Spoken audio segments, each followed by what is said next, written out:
I want to bring in political analyst Steve Swatt. Now, Steve, thank you so much for joining us tonight. My pleasure. Steve, what's your reaction to Charlie Kirk's shooting today, and what does this say about the state of politics in America? Well, certainly political violence is abhorrent, and this is just the latest example of how our coarsened political discourse has been morphed into political violence. And it's just an awful thing to see. And I think a lot of it is because so many people are angry these days, and they're getting a lot of their angry from social media, for example.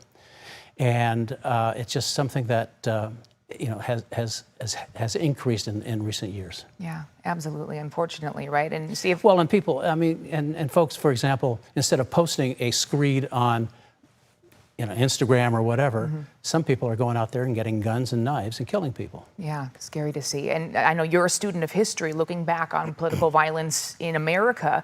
Are you drawing any parallels between today's shooting and past shootings? Well, it certainly isn't anything new. I mean, we have had 4 presidents who were assassinated. And in 1968, that was an awful year when Martin Luther King was assassinated and Bobby Kennedy. But it seems to be spiking now in recent years.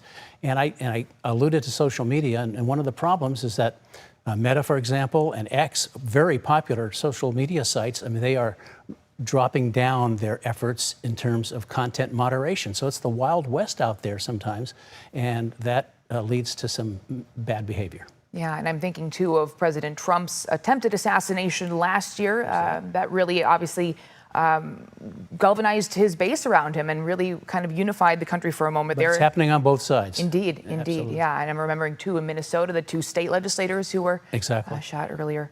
Of course, we're seeing politicians on both sides of the aisle condemning today's act, rightfully so.